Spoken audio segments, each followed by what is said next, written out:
The blood trail ended at a fallen tree, and Princess Lyrie crouched to examine it. Red blood, warm-blooded creature. The outsider was close. Behind her, 6 hunters waited in silence. They had tracked the crash vessel survivor for 3 days through the Pale Woods, and now the hunt was almost over. This was the sacred duty of her people. The VRYN killed all who stepped foot on their world. No exceptions, no mercy. Lyrie rose and signaled her team to spread out. The forest of VRYN was dark even at midday, the thick canopy blocking the weak sun. Her people had evolved for this darkness. Their pale skin, their sharp eyes, their silence. They were predators, and this human was prey. She moved through the undergrowth without sound. Her blade was drawn, its edge hungry for the kill that would prove her worth to the High Council.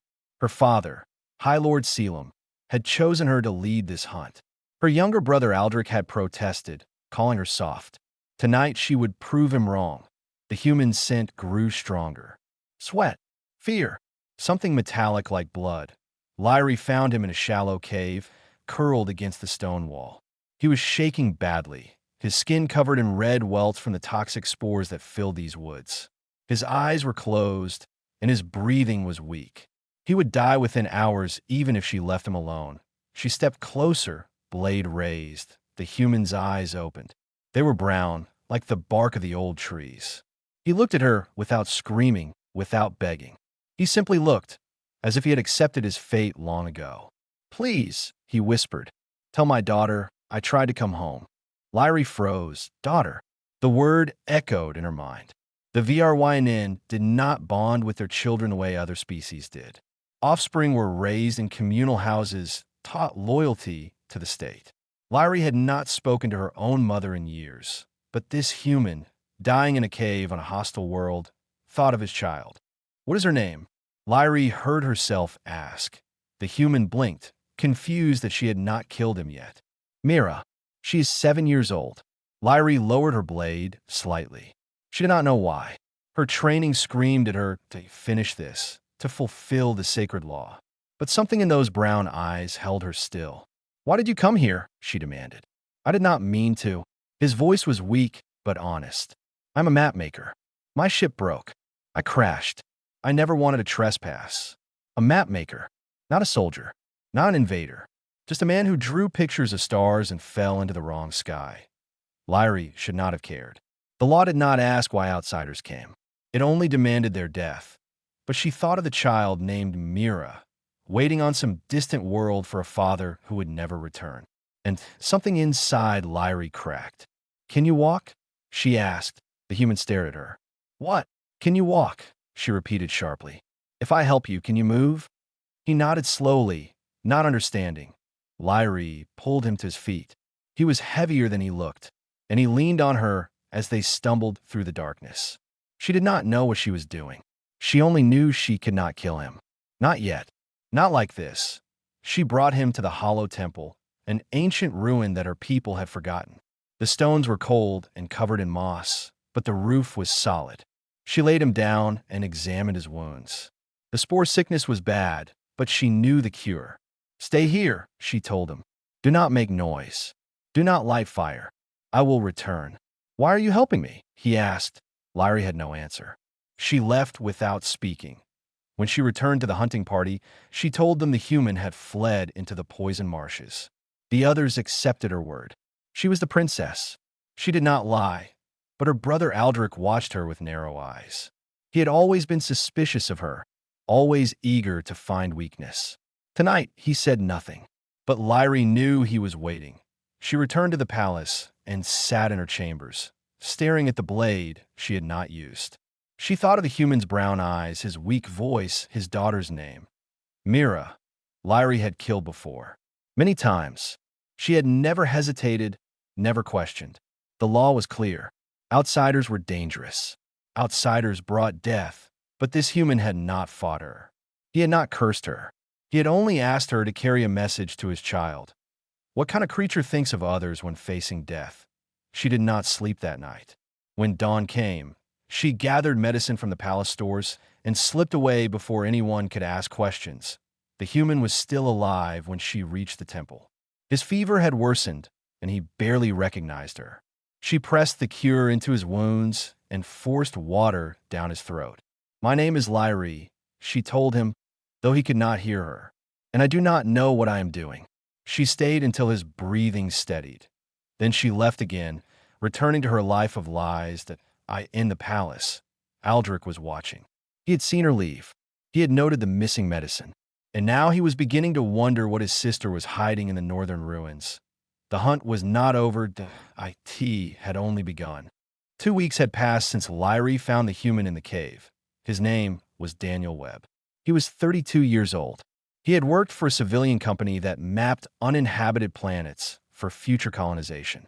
He had a daughter named Mira and a wife who had died 3 years ago from a sickness that human medicine could not cure. Lyrie learned all of this during her secret visits to the Hollow Temple. First, Daniel was afraid of her. He flinched when she entered, pressed himself against the wall, watched her every move like a trapped animal. But she kept coming back. She brought food, clean water, medicine for his healing wounds. She brought language crystals so he could understand her speech, and she could understand his. Slowly, the fear faded. "Why did you save me?"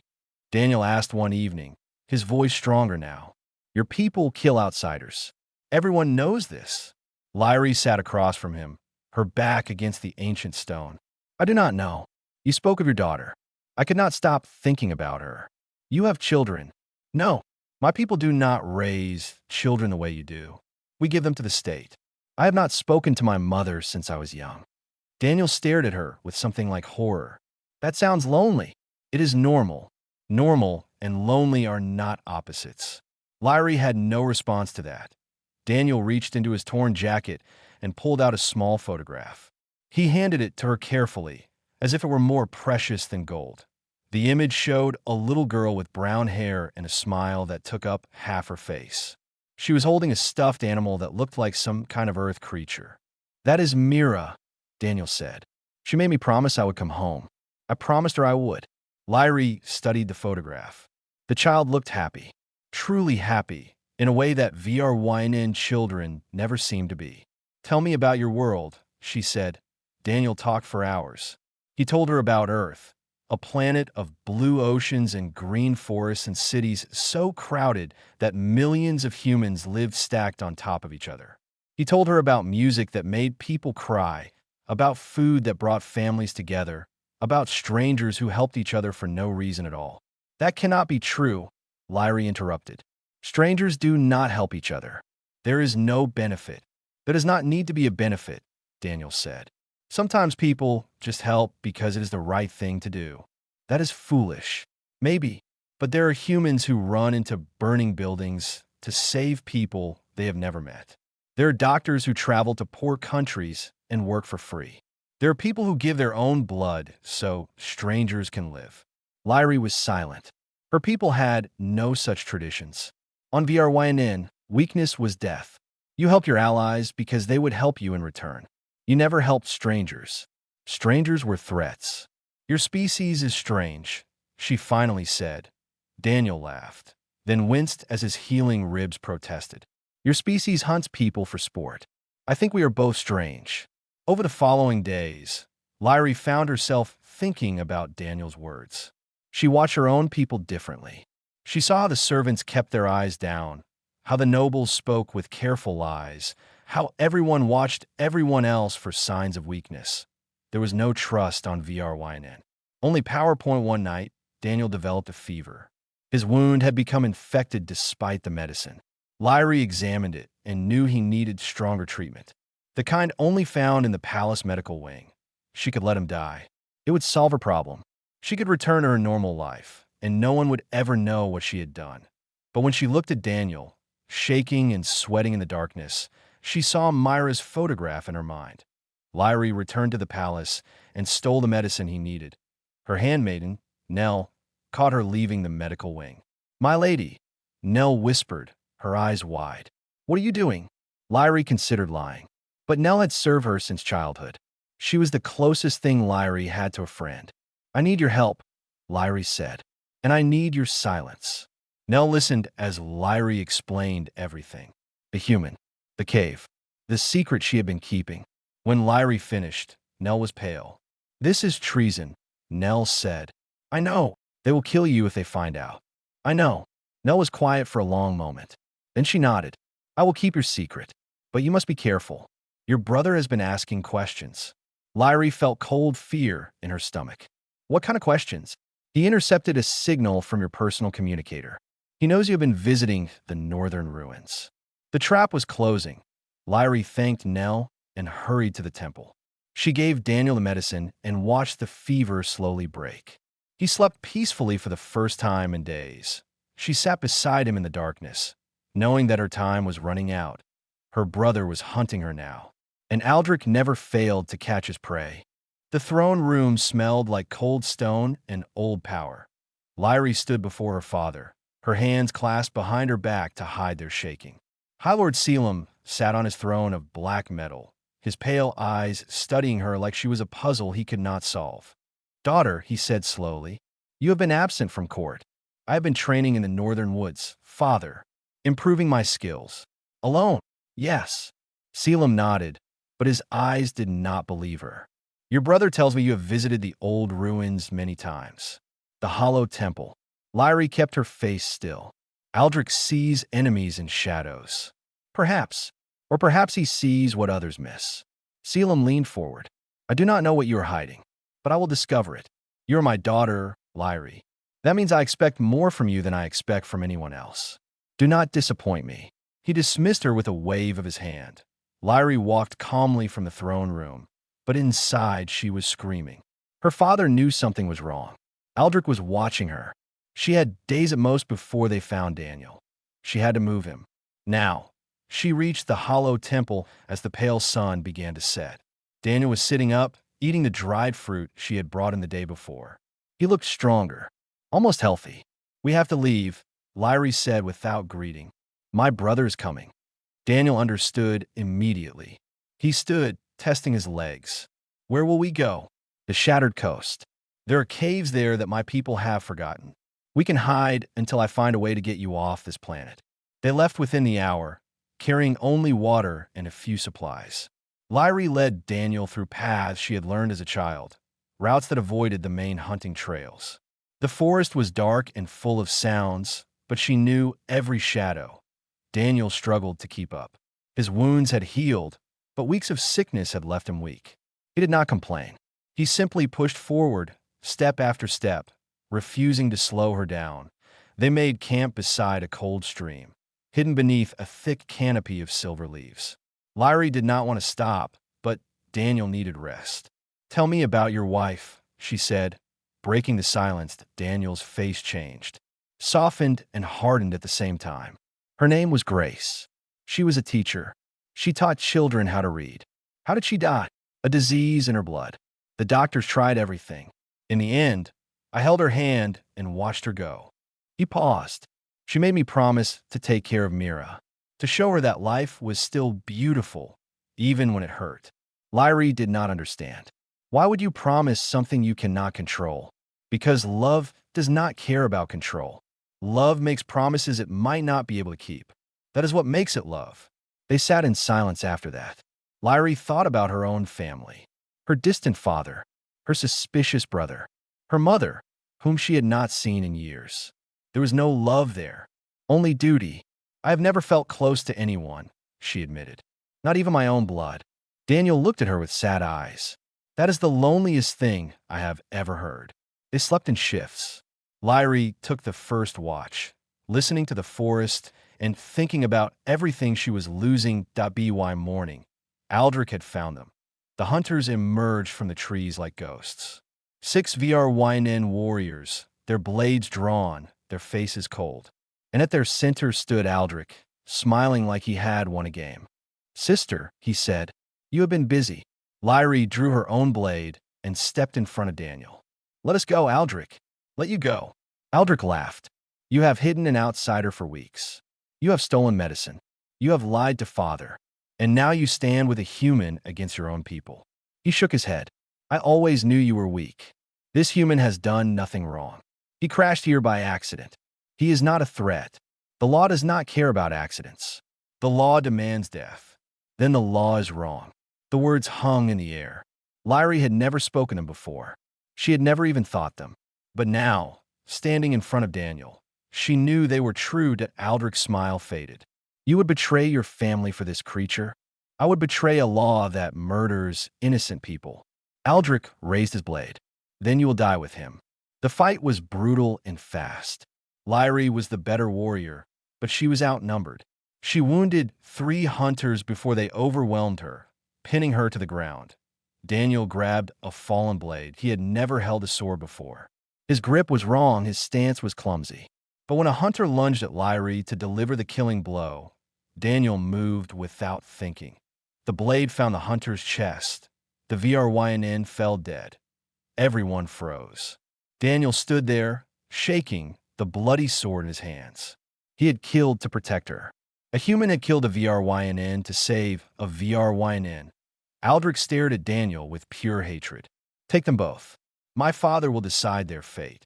They were bound in chains and dragged back to the capital, and Lyrie knew that her life, as she had known it, was over.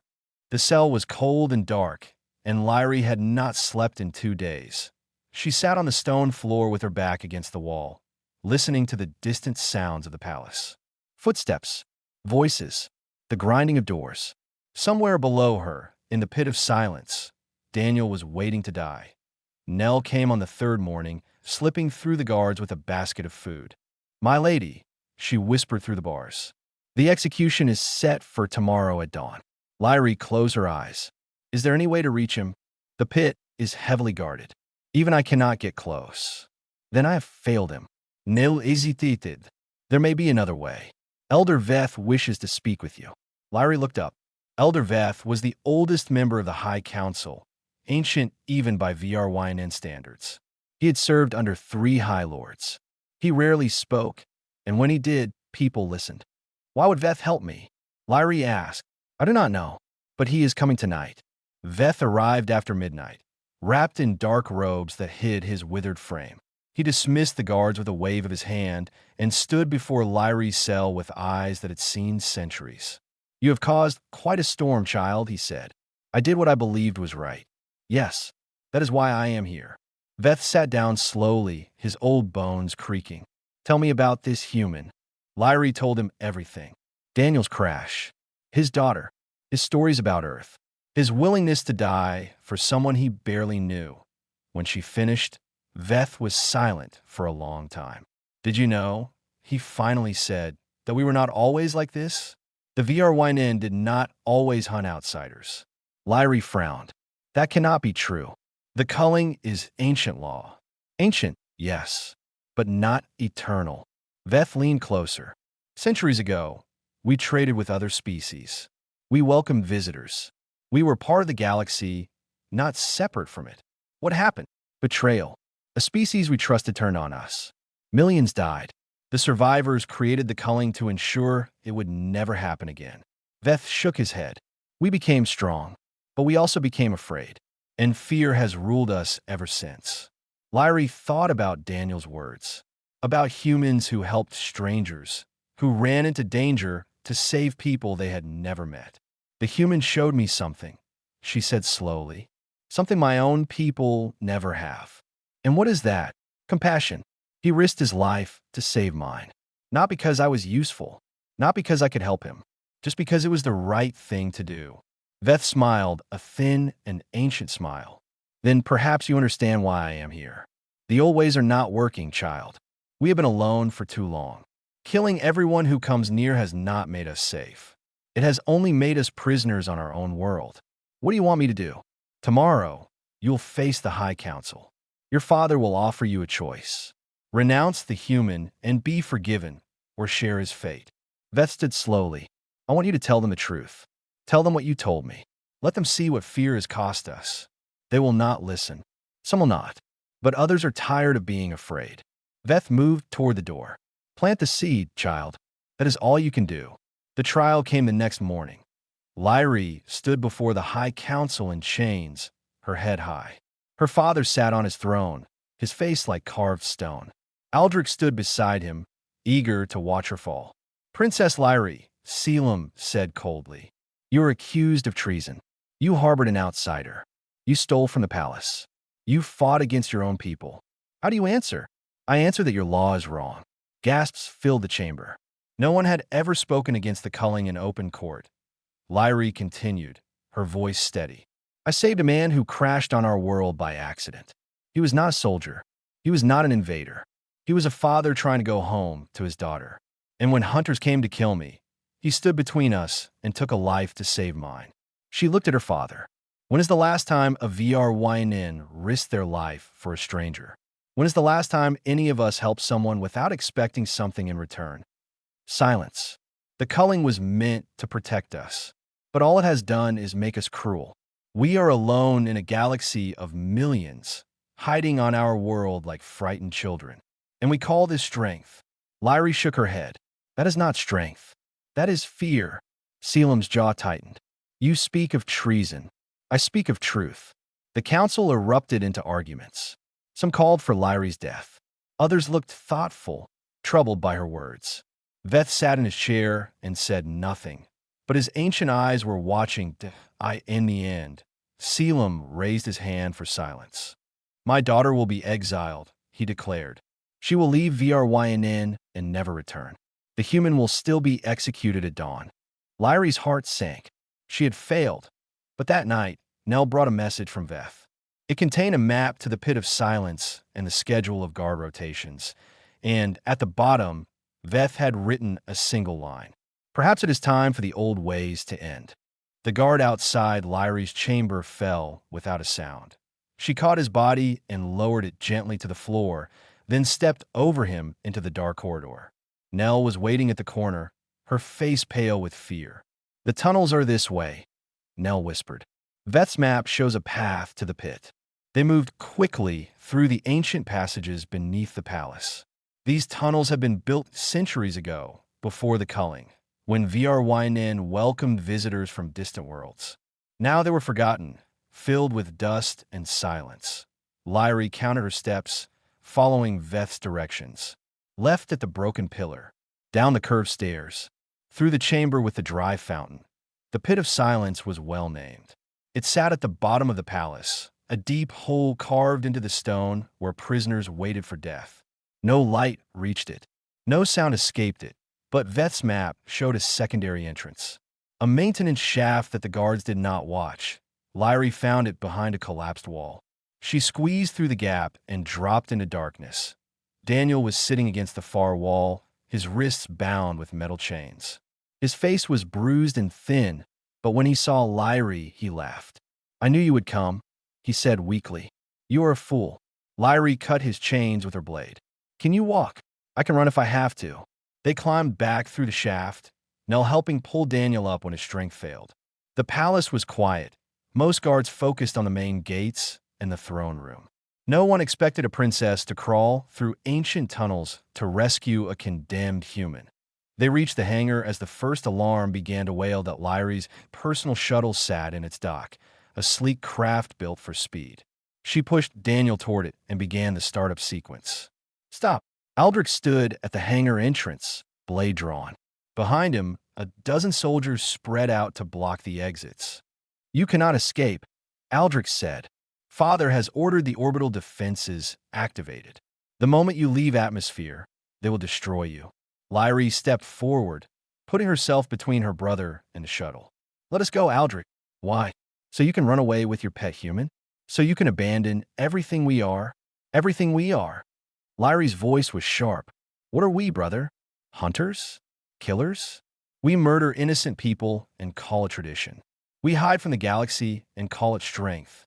We have no allies, no friends, no one who would mourn us if we vanished tomorrow. Aldrich's face twisted. The law protects us. The law imprisons us. And I'm tired of being a prisoner. For a long moment, they stood there, sister and brother, two children of the same blood, standing on opposite sides of everything. Then Aldrich looked at Daniel. Did you really kill one of my hunters to save her? Daniel nodded slowly. I did. Why? She is not your people. She is not your family. Why would you die for a stranger? Daniel thought about the question. Because she was worth saving.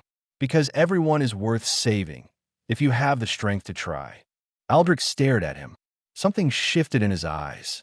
Not understanding, not acceptance, but something like doubt. Go, he said quietly. Lyrie blinked. What? Go. Before I change my mind. Aldrich stepped aside and gestured for his soldiers to lower their weapons.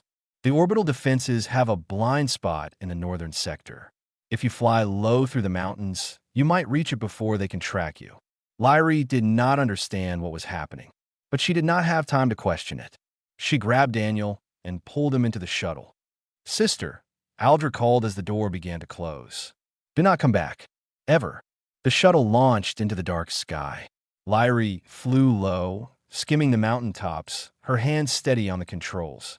Behind her, Daniel watched through the rear window as his prison world grew smaller. The orbital defenses fired twice, but Lyrie was already past them. She pushed the shuttle into open space, the stars spreading out around them like scattered diamonds that the human patrol ship appeared on her sensors. It was responding to Daniel's original distress signal, sent weeks ago when his ship first crashed. Lyrie opened a communication channel. Human vessel. This is Lyrie of VRYNN. I am requesting asylum. I have one of your people aboard. There was a long pause. Then a voice crackled through the speaker. VRYNN vessel. This is Captain Reed of the survey ship Homeward. Did you say you have a human aboard? Daniel leaned forward. This is Daniel Webb. I crashed on VRYNN. This woman saved my life. Another pause. VRYNN vessel. You're clear to dock. But understand that your people have killed many of ours. You'll be questioned. Lyrie looked at Daniel. He nodded. I understand, she said. I will answer your questions. She guided the shuttle toward the human ship, leaving her home behind forever. And for the first time in her life, she felt free. Rain fell on the city like a blessing. Lyrie stood at her apartment window, watching the humans below run for cover with newspapers over their heads. 6 months on Earth, and she still could not understand these creatures. They complained about rain, but danced in it. They rushed through their days, but spent hours doing nothing at all. They were chaos wrapped in skin, and she loved them for it, but a knock at the door pulled her from her thoughts. She opened it to find Daniel standing there, rain dripping from his hair, a bag of food in his hands. I brought dinner, he said. Mira insisted on picking the restaurant. They ate together at her small table.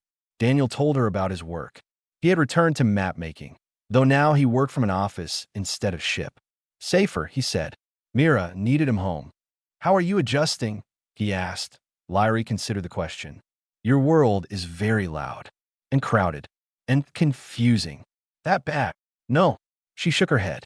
It is strange. On VRYNN, I always knew what was expected of me. Hunt, kill, obey. Here, there are no rules. People can be anything they want. It is terrifying and wonderful at the same time. Daniel smiled. That sounds like freedom. Is that what this feeling is? I think so. After dinner, Daniel took her to meet Mira. The girl was waiting at his apartment, bouncing with excitement. She was 8 now, taller than her photographs, with her father's brown eyes and a smile that could light up a room. You are Lyrie, Mira said. Papa told me about you. He said you saved him. Lyrie knelt to meet the girl's eyes. Your father saved me first. He showed me how to be brave. Mira thought about this. Do you want to see my drawings? They spent the evening looking at Myra's artwork. Spaceships and stars and strange creatures from her imagination. Lyrie had never seen a child so free, so full of joy. On VRYNN, children learn to hide their emotions early. Happiness was weakness, but here, in this small apartment on a loud and crowded planet, happiness was strength. Will you come back? Mira asked when Lyrie stood to leave. Yes, I promise. Mira smiled. Good. I want to draw you next time. 2 weeks later, a message arrived from Verine that IT was coded and hidden in a commercial transmission, but Lyrie recognized the signature. Elder Veth. She read it in her dark apartment, her heart pounding. High Lord Selim was dead, killed by a mysterious illness that struck without warning. Aldrich had seized power, but his rule was unstable. Many questioned the culling. Many remembered Lyrie's words at her trial that a resistance was forming. They wanted change. They wanted to open VRYNN to the galaxy, and they wanted Lyrie to lead them. She showed the message to Daniel the next morning that he read it twice, then looked at her with worried eyes. You do not have to go back. I know. You have a life here. You have peace. I know. Daniel set the message down. Then why do I see that look in your eyes? Lyrie stared out the window at the busy street below. Humans walking and talking and living their chaotic lives. She had learned so much from them. About courage, about compassion, about the strength that came from caring about strangers. You once told me about people who run toward danger, she said. Doctors, firefighters, people who save others because it is right. Yes, I never understood that. On VRYNN, we only protected ourselves. We only cared about our own survival. She turned to face him. But now I think I understand. You do not run toward danger because you are reckless. You run toward danger because you love something enough to fight for it. Daniel was quiet for a moment.